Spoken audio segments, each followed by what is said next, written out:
Welcome to the Organizational Maneuverability Radio Show, Defying Gravity so your team can soar at altitude, with host Marshall Goldsmith, Executive Coach Randy Swaim.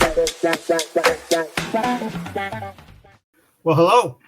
This is Executive Coach Randy Swaim, and once again, welcome to the Organizational Maneuverability Radio Show. And as I have mentioned before, we've had him on the show a few times, but I'm very honored to have my colleague and friend Stephen Wood on as the guest today for what we're going to talk about.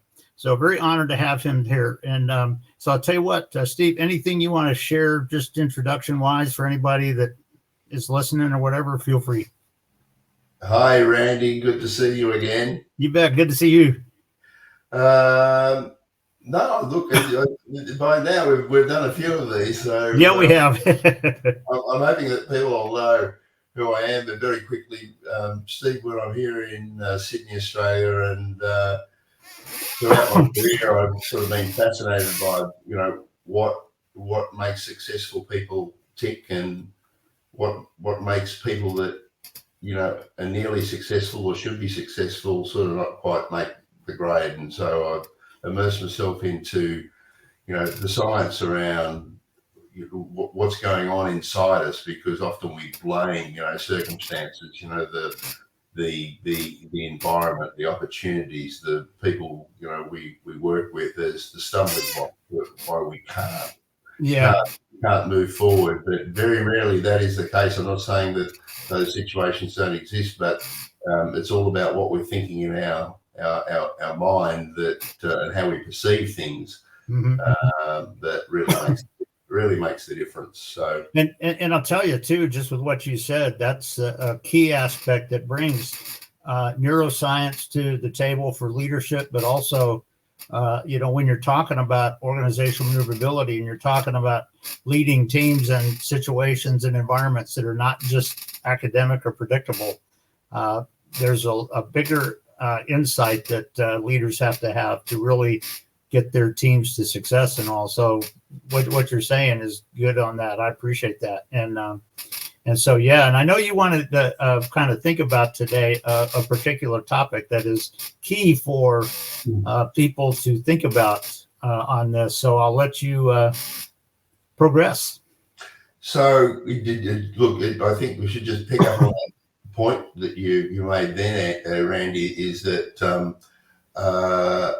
it doesn't matter where you are in the world, but this current environment that we have in the workplace, where over the last couple of years, things have changed so much. Yeah. People's jobs have changed. They've had this flexibility of working from home. Many people have, changed careers. They've decided to move out of the city and have a better lifestyle. But along with all this is technology. Technology is advancing at such a fast rate that almost no matter what organization or area you work in, there's this huge demand to keep up with the advancement in technology. And if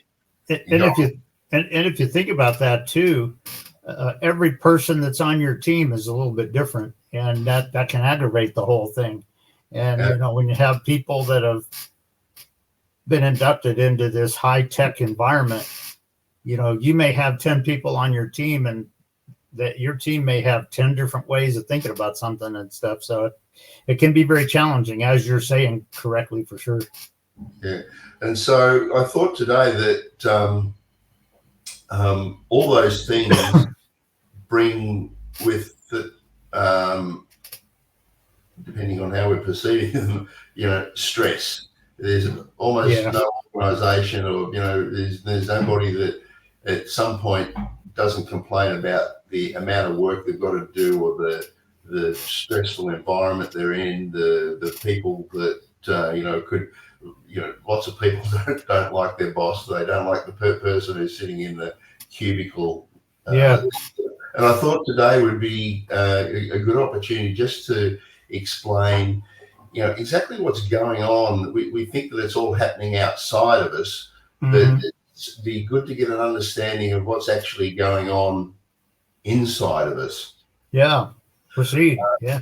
And so the best way, just for people so that we encapsulate what the fight or flight response is, it's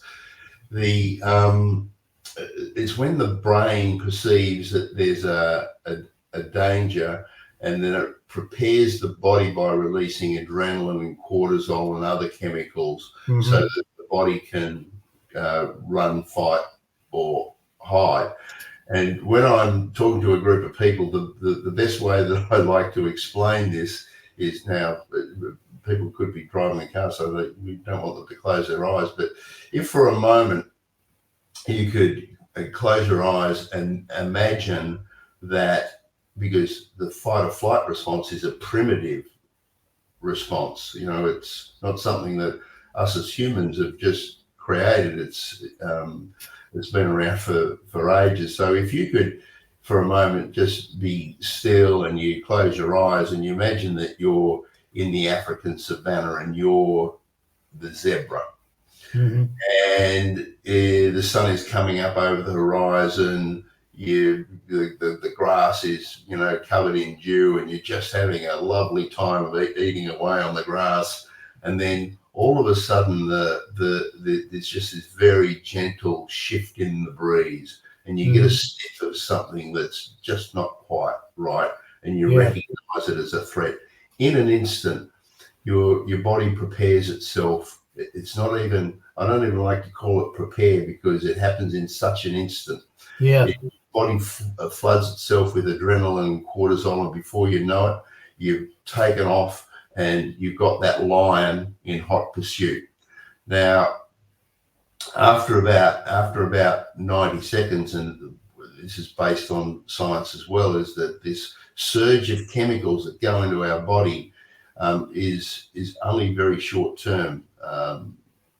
60 to 90 seconds, nature has said that, if you're not away from that line in 90 seconds, then you may as well give up. So as the zebra, you escape this lion, and once you know you've escaped it, you stop and you just go back to eating the grass and relaxing. And in a very short period of time, your body reverts back to homeostasis, or back to the way it was prior to the fright.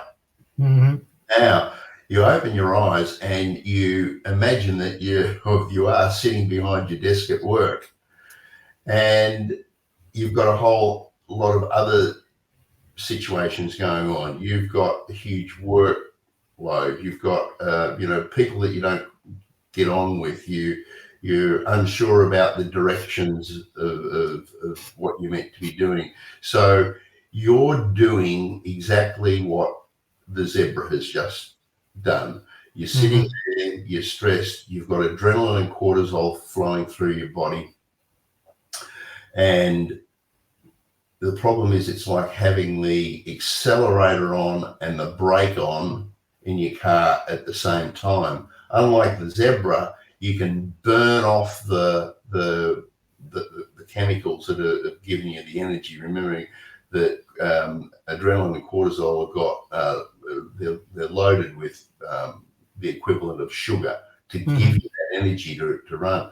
Now you're sitting in the office, stressed, with the same chemicals flowing through you, but you've got nowhere to burn them off. You've got nowhere to run or fight or hide.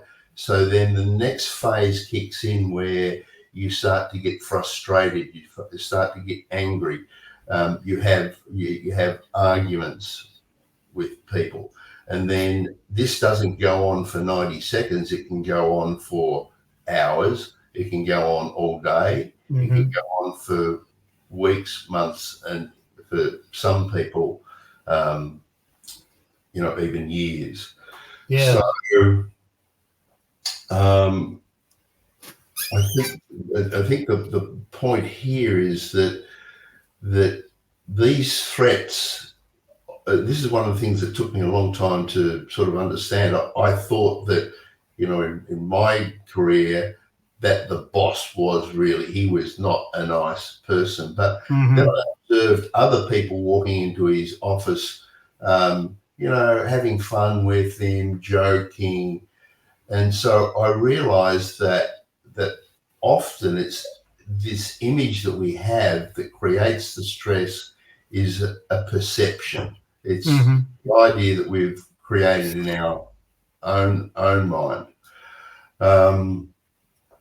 And that's one of the challenges for overcoming this stress, is that we've got to and we've actually got another subject, just on perception, but this idea of what is it that we're perceiving and where does that perception come from? And that's one of the first things that we need to try and change. But if we understand that the brain is like the chemist, you see an image and then the brain sets about decoding that image into chemistry so that you experience the emotions and the feeling that match the image. Yeah. And so if you wake up in the morning and you're with somebody that you care about and you love and you're full of life, you start expressing a different set of chemicals like dopamine and oxytocin, vasopressin and growth hormones that give you that feeling of love and happiness. But then if you wake up and you're worried about the day ahead and the boss, you create a completely different set of chemicals. So that you can see that just by thought alone, you're creating two different emotional scenarios. The big thing for me, and this is one of the most passionate subjects that I talk about, but the key for me in all of this is that when you go into that stress response, there's a couple of things that happens. One is that so that you can enact that primitive state of running, fighting, or hiding, the body drains. Drain is probably not really the right term, but it reallocates the blood source in your body. And the first place that it takes blood from is the frontal lobe of the brain. And it redirects it so that you've got more blood supply and energy in your legs and your arms. It also takes blood supply from your digestive system and from your reproductive system. So the body's very smart. And how am I going to get all these resources to run from this perceived threat?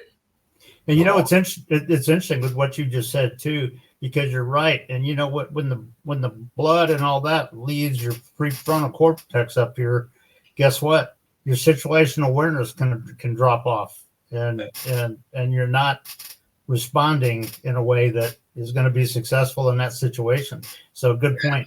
And that to me is like should be one of the things that, and it's one of the things that I point out to organisations, because organisations, they've got to take responsibility too, because they put people under their employees under enormous amount of stress in the hope that they're going to get better results or a faster result, or that pressure is going to create a situation where it's going to help the organisation grow. But as you just mentioned, Randy, is that in that frontal cortex is all your communication, problem solving, intuition, creativity. And often what happens is that it's funny how the body works, but I've often seen people at their desks when they're under stress and they drop their head into their hands. And that is a primitive response as well, because it's the warmth in the hands on the forehead that stimulates the blood flow back into the brain. So if you ever catch yourself doing that, you know, you know what's going on. Yep. We think that this is all new science, and it's not really, because people like Nikola Tesla and Albert Einstein understood this, and Einstein is quoted as, if he had to solve a problem, he'd have like a bed or a lounge in his lab, and he'd go and lay down for a while and just think about what the problem was that he wanted to solve. So that he would be in a relaxed state.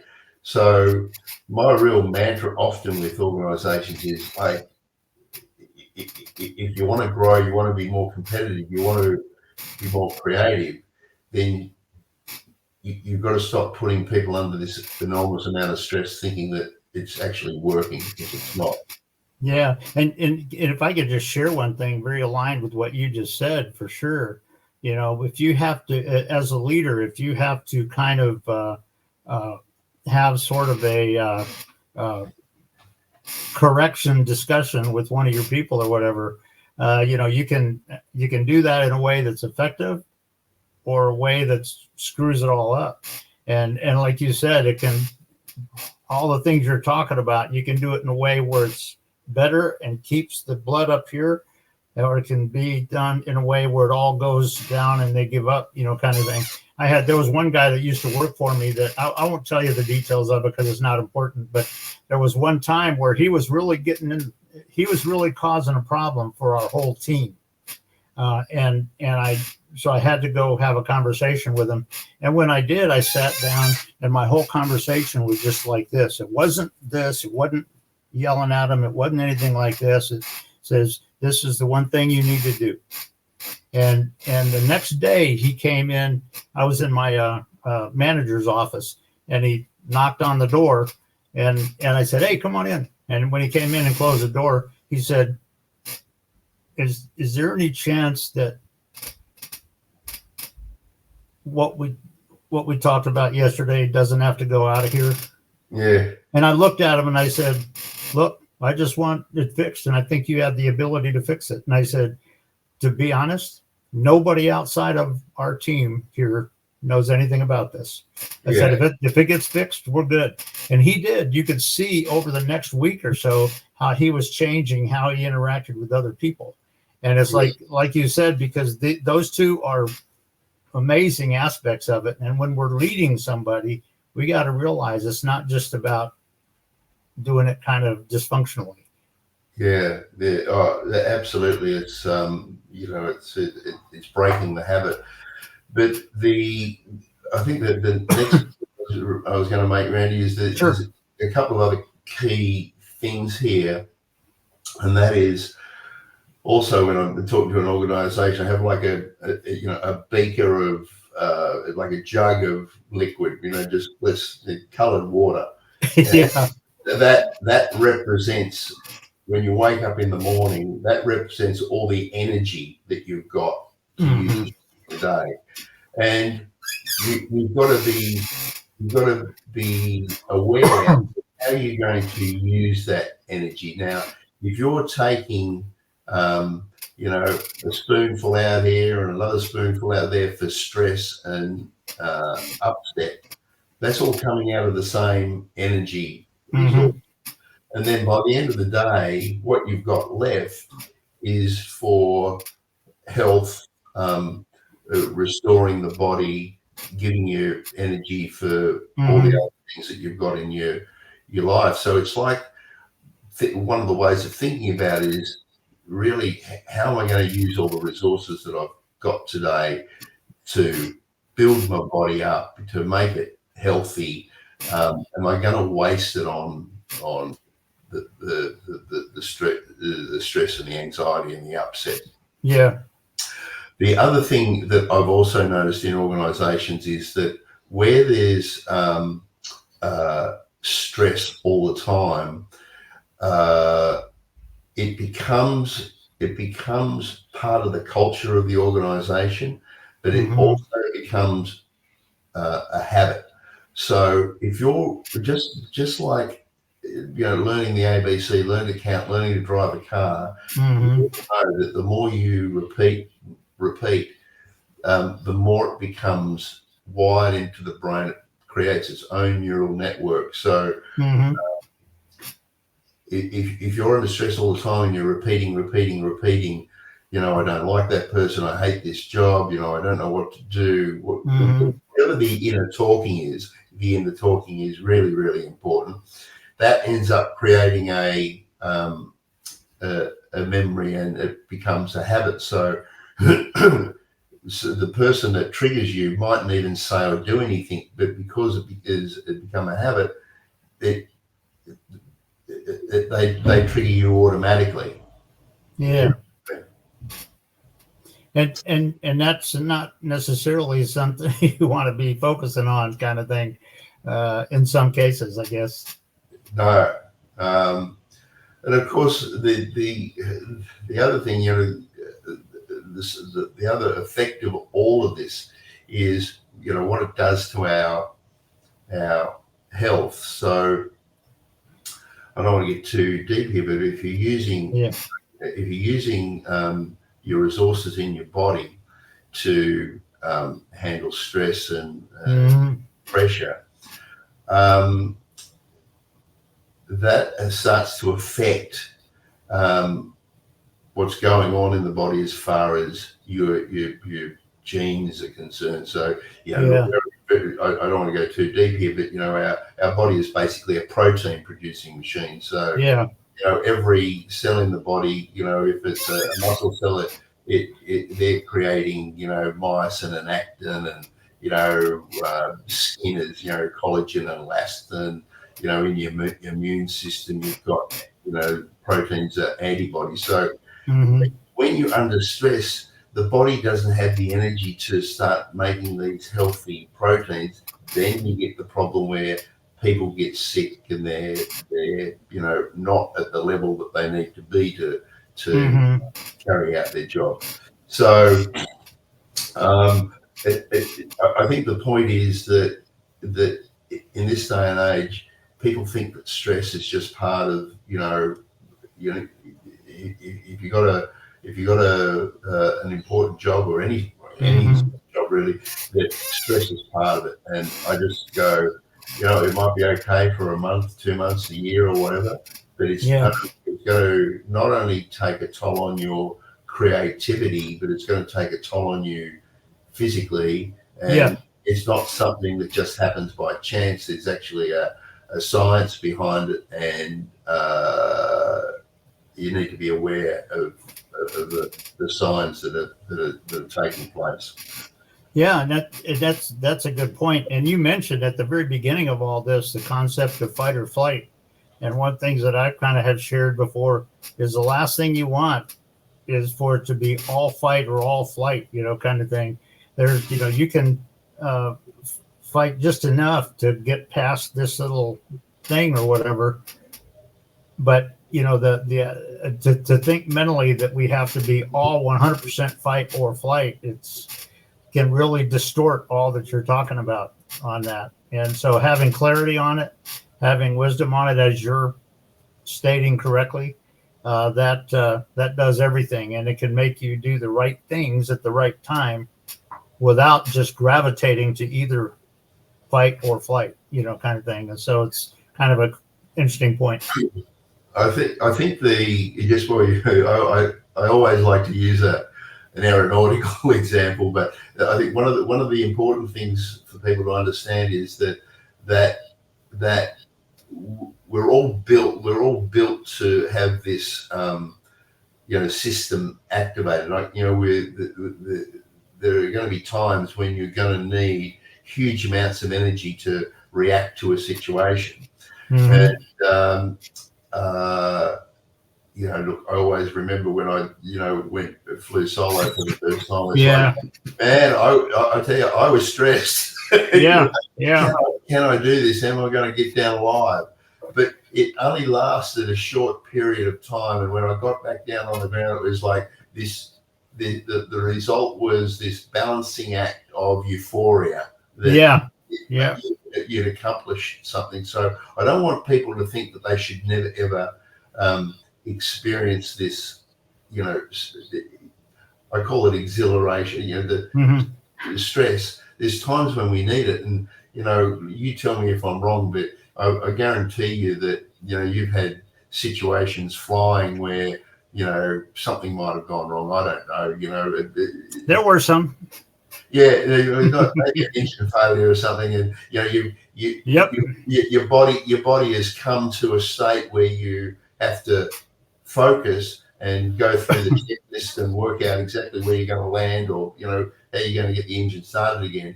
But that doesn't, it doesn't last for days and months and years. Yeah, and interesting, just aligned with what you said when you're talking about flying for the military. There's times where in the battle environment, you may have to kind of have your real passion going, but there's other times where that can get in your way. And it's like, as I would always tell people, in the midst of the battle, you got to have your brain working. You got to have your awareness there. And sometimes if you let all the emotions drive it, that can get in the way of what you're really trying to accomplish to be successful. So, and that can happen, as you're kind of implying correctly. So that can happen in almost any kind of situation that arises when you're a leader, and what comes up in your team sometimes. And so those are just some of the things, like you're correctly saying, that you just got to be aware of it. Are you aware not only of what you're trying to accomplish, but are you also aware of when what you're doing is getting in the way? What's causing further problems or whatever? Do you have that situational awareness to realize that? Kind of very aligned with what you're saying. Yeah, and it's just to follow up on that, it's like if you're able to just hold yourself in the not the state, but the aware state. Yeah. Then I've heard so many people, athletes and performers say you go into this flow state where all the answers are just coming to you. Whereas when you get wound up and, tightened up, it sort of blocks off that flow state where all the answers are available to you. Yeah. Yeah.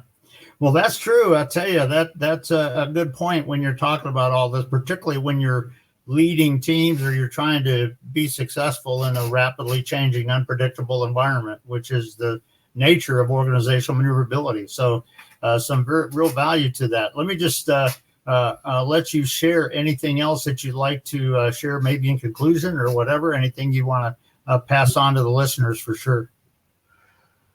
Look, I think at the end of all this is people might be listening to it and go, oh, that's fine, but you haven't been in my workplace, and you don't know the pressure that we're put under. A lot of these, I actually think that America has got it more right than a lot of other countries, and some of the bigger organisations. You see the inside of them; they're all sitting around on bean bags and on stairs, solving problems and everything. Yeah. I'm sure the expectation is still there to, perform, but they do understand this idea of putting people in a creative environment. But look, I just say that, as I mentioned at the beginning, a lot of what we're perceiving, that how we interpret the image, whatever the image is, the task ahead of us, the person that's irritating us. Yeah. We have the ability to look at that, interpret that image or that person in a different way. And that by doing that, that'll create different chemistry and give us a different outcome. And I'm not saying that, there's not organisations that are, do this badly. Once you get some awareness of it, it might be that you do want to, shift organisations. But my experience is that it doesn't matter where you go, you're going to always bump into someone that's, rubbing you up the wrong way. Yeah. And you know what? Are you aware of that? And as a leader, are you aware of how you may be impacting your team in a different way, in a negative way? And what are you going to do about it? How are you going to improve that? Yeah. And of course, one of the great questions to ask is, if there is someone that's, irritating you, what's going on for them? Maybe instead of reacting to them, maybe it's worthwhile, taking the time to, have a bit of a chat to them to find out what's happening with them. One of the reasons I mentioned this, because the figure, astounded me, is that there was a Nielsen survey, huge worldwide Nielsen survey. I think I might have mentioned it once before. And at least 80% of people, dislike their jobs, and a large percentage of them was centered around the people that they work with, or that were in charge of them. So it is a big thing. It is. Yeah. Well, I tell you what, that's very interesting. I know we're getting close to the end here. Just anything you want to kind of conclude or offer is in conclusion or whatever. And then if you'd like to share any way that people can connect with you if they want to reach out or whatever, feel free. Sure. So, look, I'd just reiterate, just the try and identify the things, become aware of the things that that trigger you and sort of make you stressful, and then see if you can look at those, in a different light. Get a clear picture of what sort of person you really want to be, because you can actually turn these things around where you're an inspiration to the people around you. From my own experience, I only ever talk about my own experience, is that when I was in charge in TV, I used to have people coming to me all the time going, oh, so-and-so's not doing this and so-and-so's not doing that. And, I used to give them this, same advice, is there another way that you can look at it? But I think also get a clear picture of what your goal is and how you want to be, because when you're being pushed around, there you go. It's like being in the surf. You're being tumbled around by the environment, and it's just the way you're looking at it. I know that might sound simplistic to people, but it's true. It's very true. Once you get a clear picture of what you want, then the answers will come to you. And of course, one of the big things that I love is this whole idea is when the brain at night, when you go to bed, put your head on the pillow, the brain starts going into theta and alpha. It's the best time to start asking questions and getting some answers. There you go. I just call that, people think, that's modern, guru stuff, but it's not. They've been doing it for thousands of years, and it's what Einstein. I just call it the Einstein effect. It was good enough for Einstein. It's good enough for me. Yeah. And if you think about it, with everything you're saying, when you think of the word situational awareness, that's a lot deeper than most people realize. Yeah. It's not just about the things around you. It's about what's going on within you and all that. So, very, very key with what you're talking about. No two ways about it.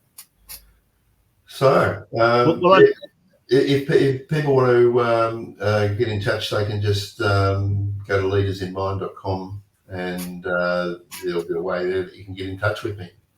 Sounds good. Well, I tell you what, as always, Steve, it's an honor to have you here. I appreciate you as a colleague and as a friend, and we'll look forward to having you on another episode here. So we'll let the close out and let the listeners go on to whatever else they got today. But definitely honored to have you on today, and so I appreciate you being here, and I hope you have a good rest of the day.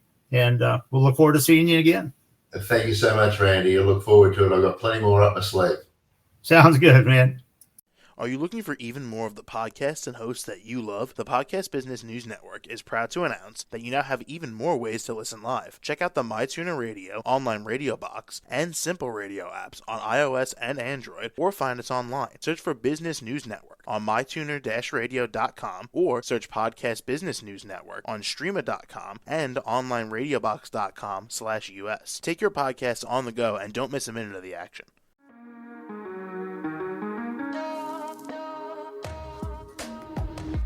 Broadcasting from the business capital of the world, this is the Podcast Business News Network. For nearly 2,000 severely injured veterans, everyday life has become filled with barriers. Day-to-day simple tasks can become pretty daunting. I have to carry my chair up 2 flights of steps or have somebody do it for me. What scares me the most is just the falling.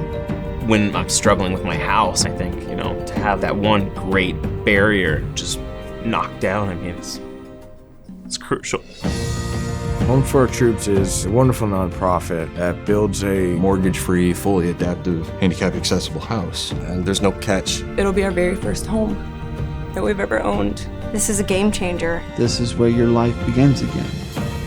We need you to join us in completing this important mission. Please visit hfotusa.org and help build homes and rebuild lives. Because of you, everything's going to be okay.